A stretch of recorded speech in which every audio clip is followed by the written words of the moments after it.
Welcome to Mindful Escape, the podcast that inspires you to live your best life. My name's Leighton Jewett and I'm your host, and today we have Paul Spargo on the show. Paul has a wealth of experience in the corporate world and recently transitioned to build his own coaching business. He dives deep into the topics of awareness and self-belief and how you can take that leap of faith to live the life you truly deserve. This is a really exciting episode, so listen closely and we'll jump straight in. Paul, thanks for coming on to Mindful Escape. Tell us a little bit about yourself. Thanks so much for having me on. Hi, I'm Paul, 49 years on this lovely planet. I live in Dubai currently. Brief rundown, I left after leaving school. I didn't want to go to university. I decided I just wanted to get in and earn money, and worked in sales all of my life, actually. Fast forward the tape 25 years, I've been very grateful and fortunate to work in places like Sydney, Australia, Dubai, Ireland, and of course, London. But then decided that actually I was always seeking fulfillment with things outside of me. And I was chasing the next paycheck, and I thought, well, I need to pause and have a break. So took a sabbatical. Then I decided to follow my calling, which was to set up my own business, which is coaching clients to create a life they love. So that's me. Amazing. Thank you. So you were working in sales, you were chasing that paycheck. Was there a moment or a trigger or something that happened in your life that made you think, right, this needs to change? Yes, there was. It was a challenging boss. And I've had several of those in my career, which, let's face it, you always come up against people that you kind of don't always connect with. But what I found was it just made me, actually, I'll tell you something. If I look back at how I was when I finished my job in corporate world, and it was a global business that I was working in as general manager. So I had a big job, 70 people, direct reports. So instant messenger, constantly going, all different time zones, you know the vibe. So, and I loved it, don't get me wrong. I signed a contract for it was my choice to work there. And I certainly liked the paycheck. However, I had a realization of there's got to be more than this. I am not put on this planet to do this and feel like I feel. I actually lost myself. I felt I'd completely abandoned myself, and I don't actually recognize myself. When I look back to that person, it was only 2 years ago, and compared to the life I live now and how I feel now, I'm like, it is completely poles apart. So my coach that I signed up with, an amazing coach, and she said, I've gone from corporate slave to, I've created this life I love of freedom, and actually that journey's been brilliant. Yeah, no, that's amazing.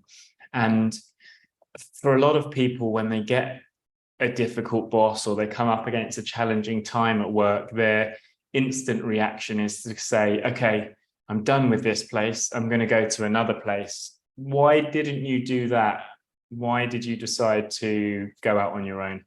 Because it's quite a big risk or leap of faith.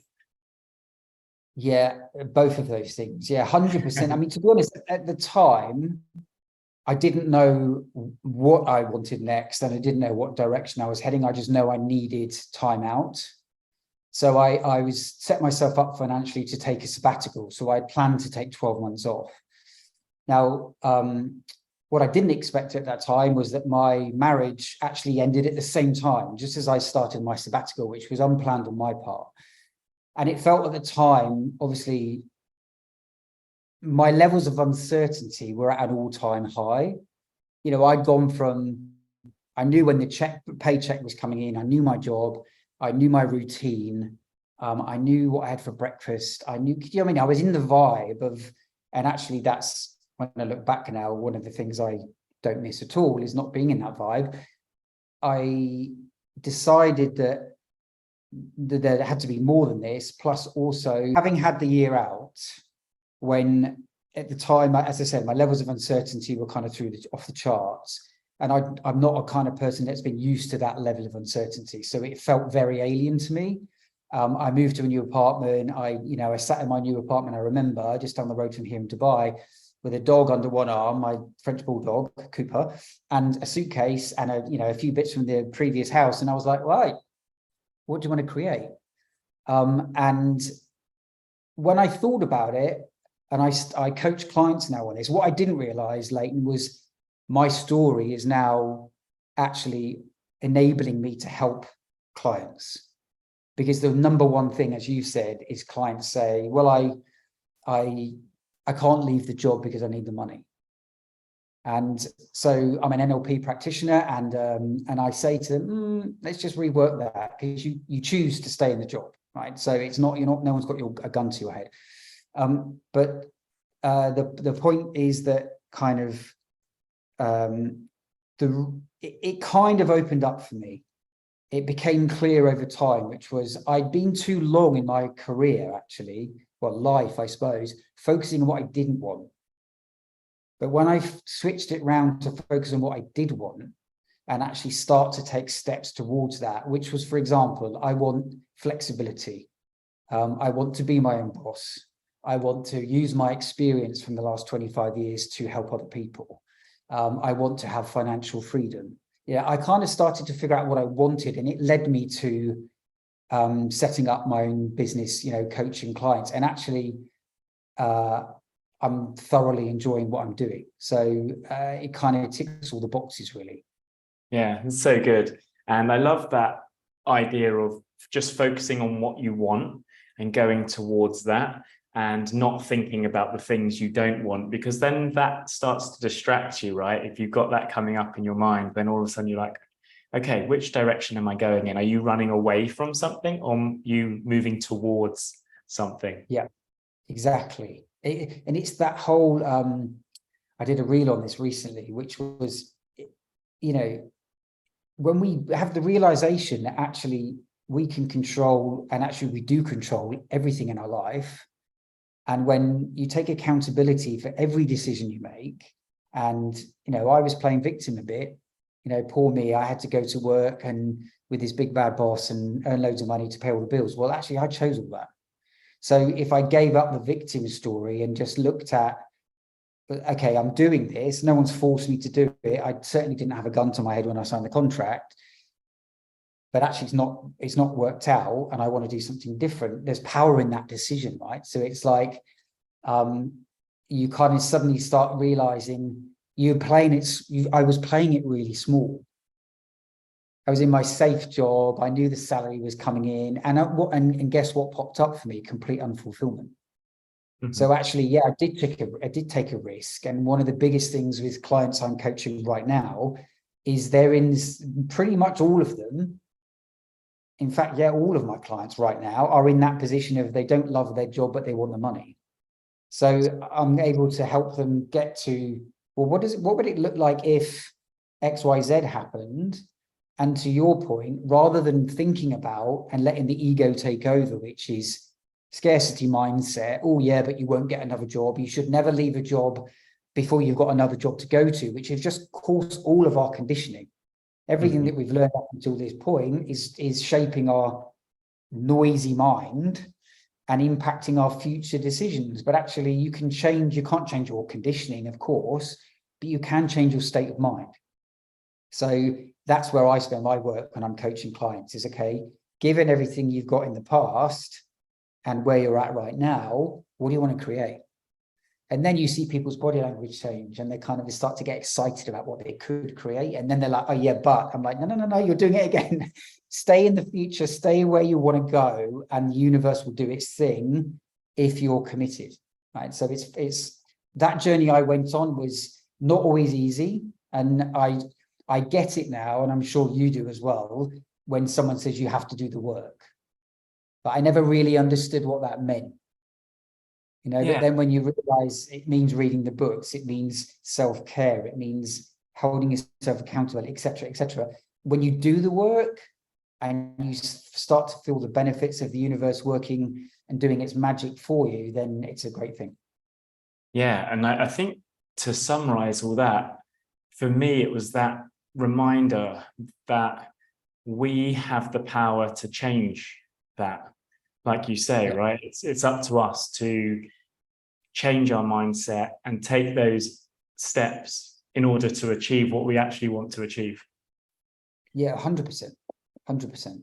With your journey, it sounds very similar to mine, actually. You're in a place, nowhere to live, no job, just come out of a long relationship, and you're like, oh gosh, what do I do now? So obviously there's a lot of challenges that come up there, but going through that transition, what were the biggest challenges for you? Great question.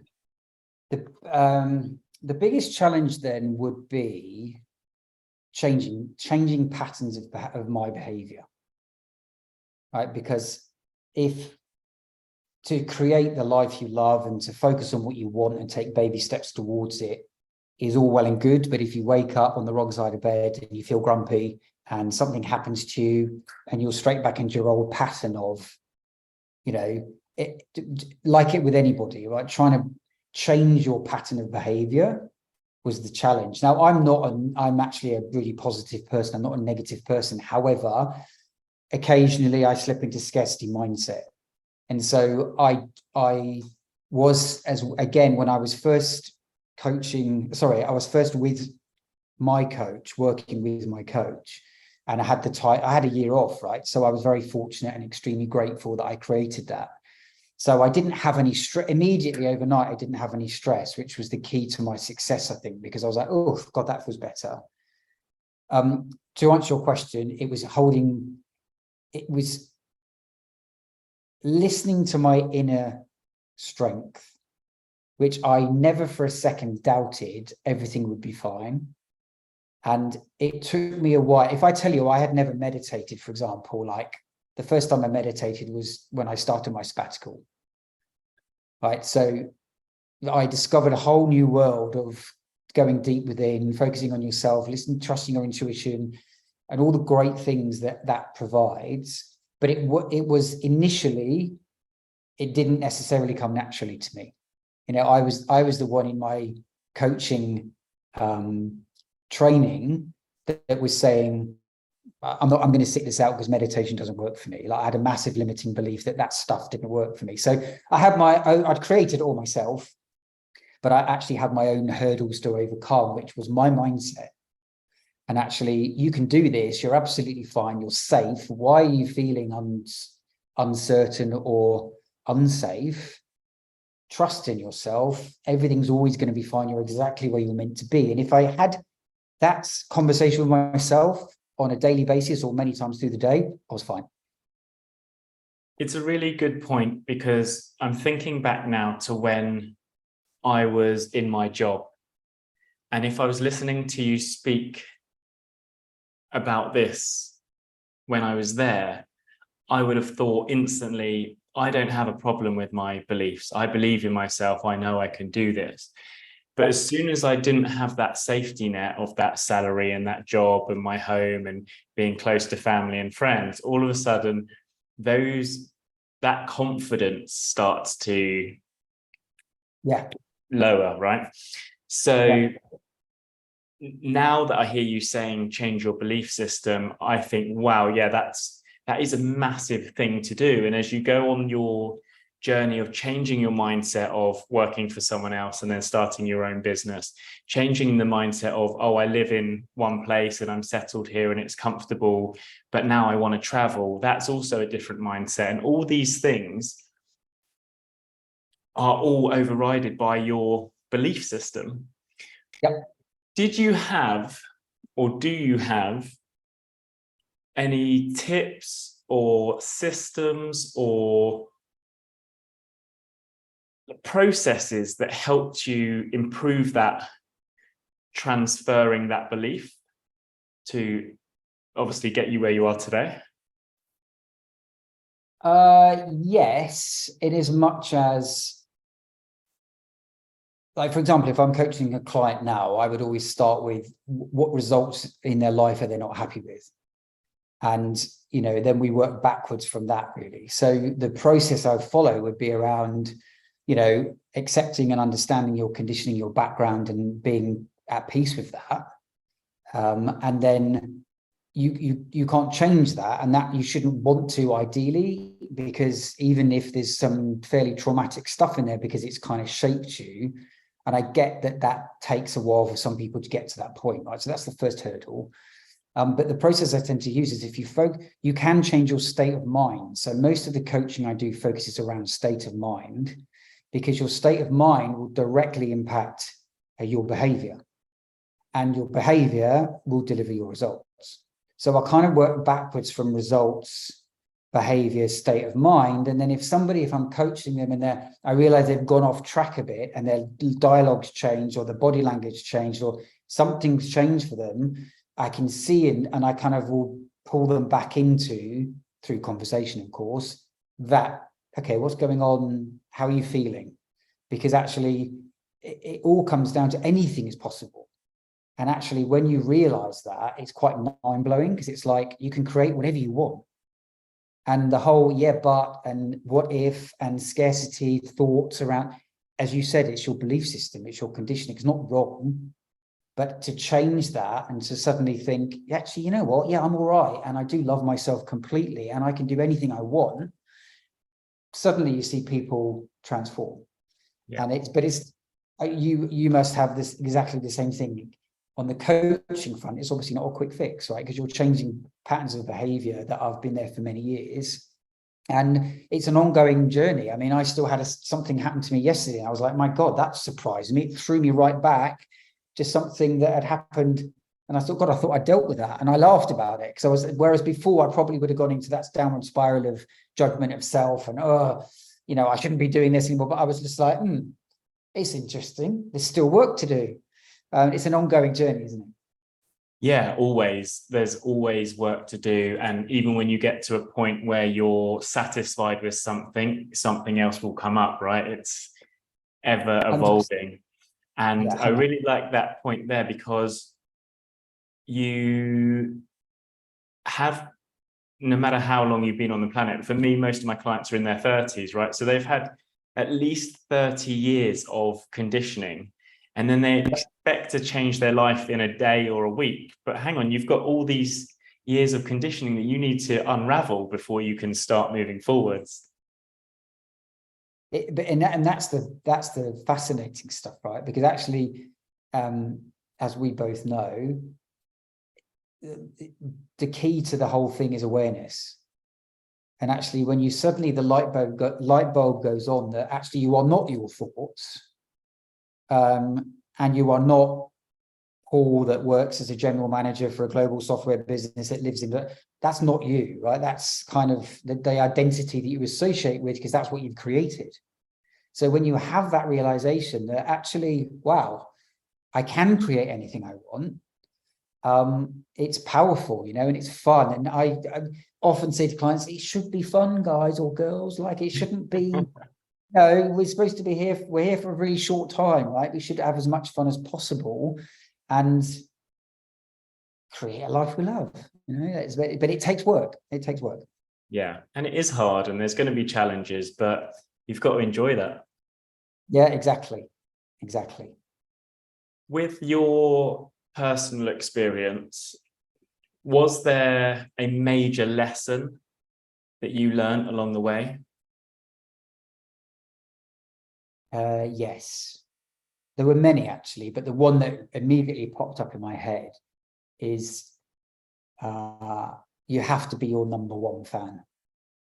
Right? You have self-care, self-love is the key to everything. Because actually, if you can't look in the mirror and say, you know what, I love you completely, you're a pretty awesome human, then that's the work for you to do, right? No judgment, but you've got work to do. If you look in the mirror and don't like how you look, or you see something different to what other people see, all of which is real, that's your work to do. But to answer your question is around valuing yourself, loving yourself completely, and,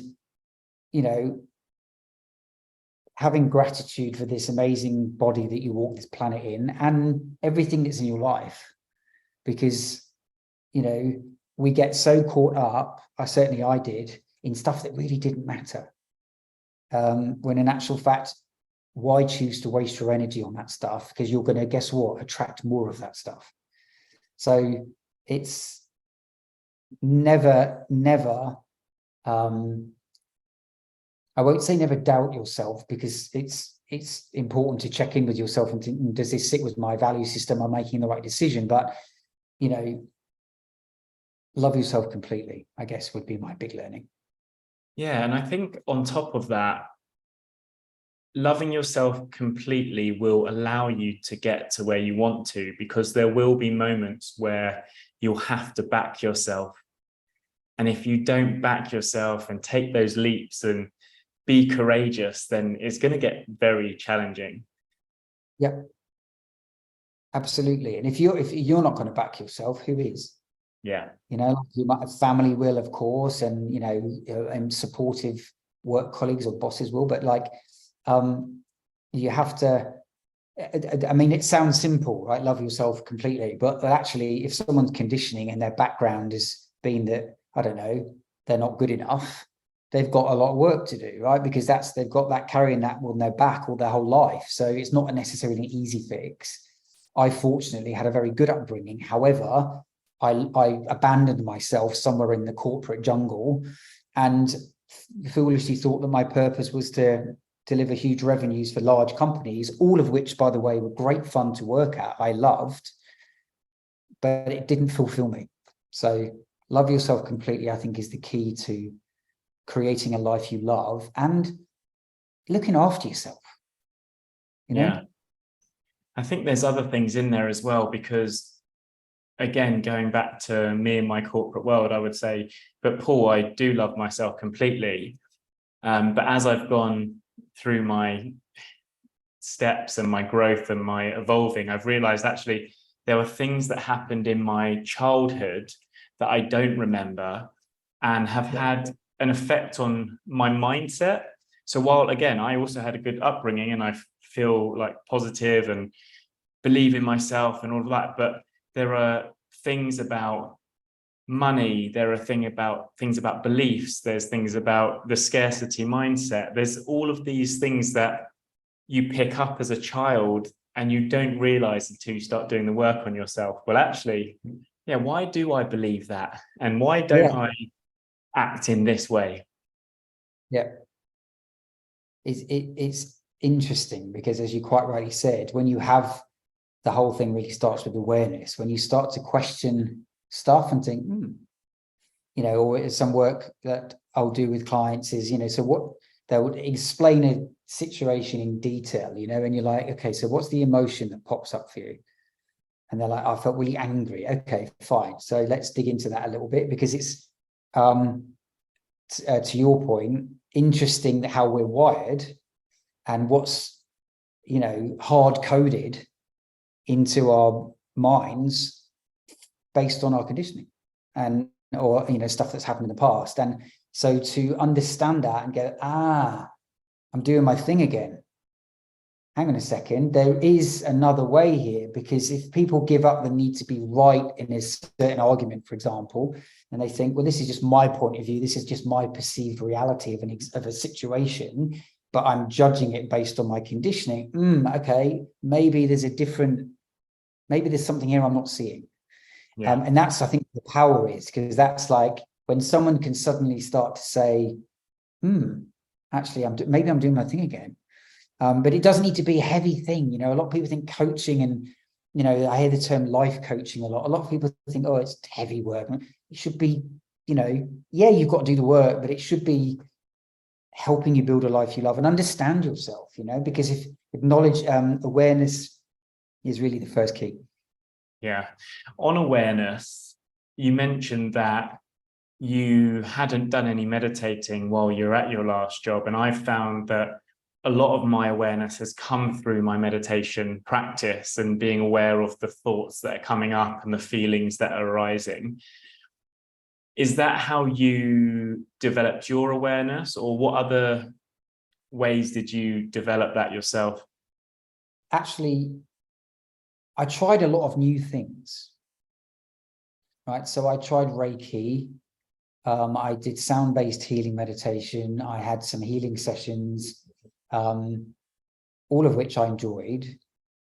But if I was really honest, deep down, I was like, yeah, this stuff doesn't work for me. I'm the guy that was like, no, meditation doesn't work for me. I don't know where that comes from, right? Because I can't remember ever being told that. It was just a belief I had. So then when I tried some new stuff and met some new people and started reading more, I read more books in the last 2 years than I've read in 25 years. You know, Joe Dispenza's Breaking the Habit of Being Yourself, or The Power of Now, Eckhart Tolle, that brilliant stuff. And that was my awakening to go, okay, maybe I'm missing something here.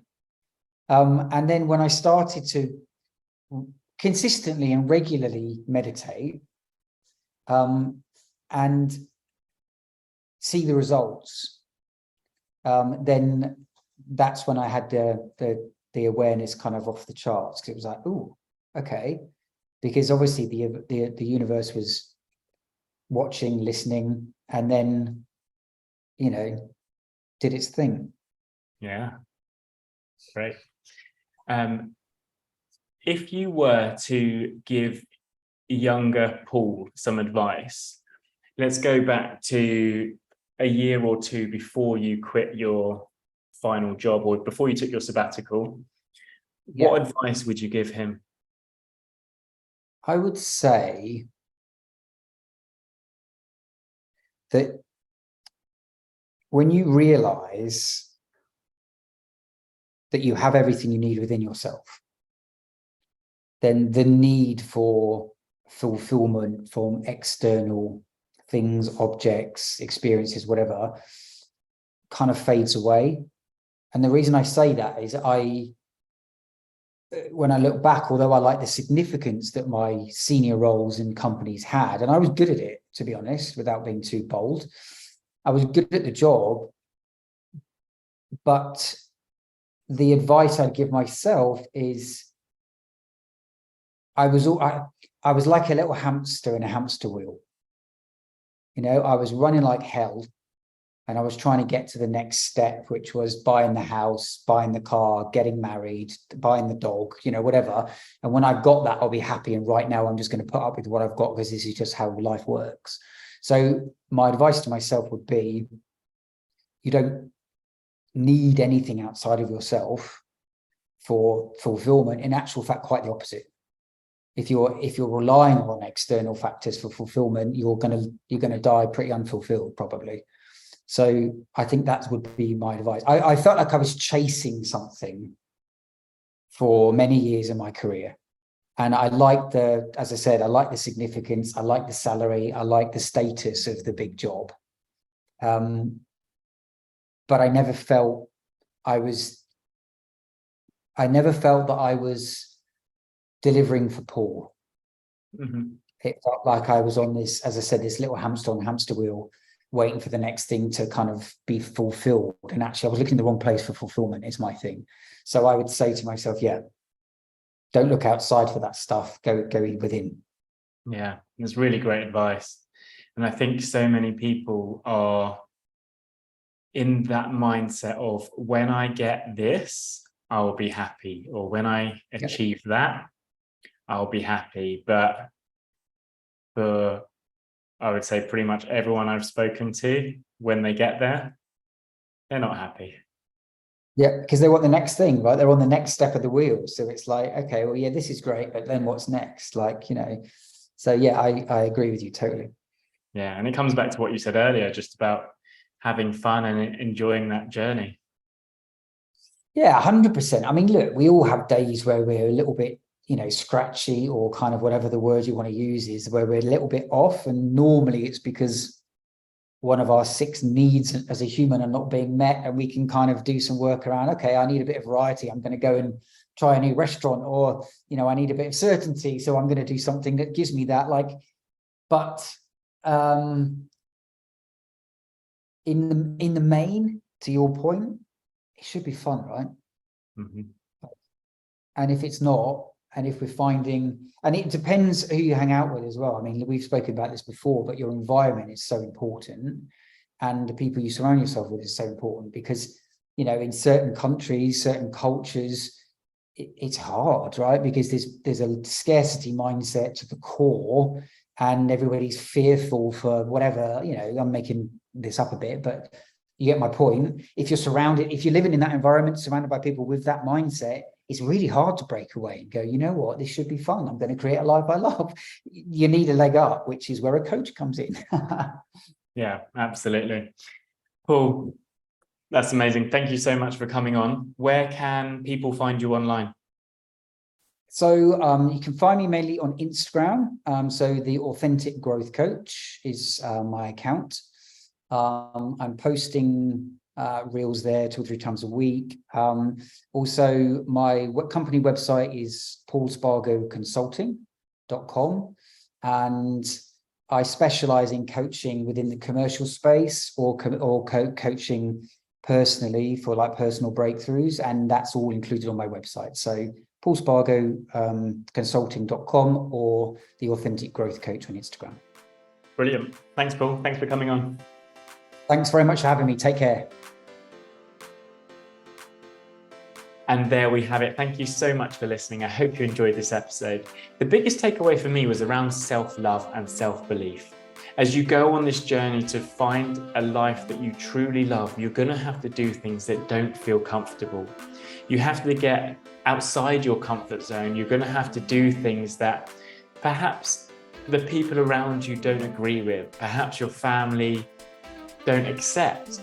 Perhaps the expectations that society has set for you no longer align with the life that you want to lead.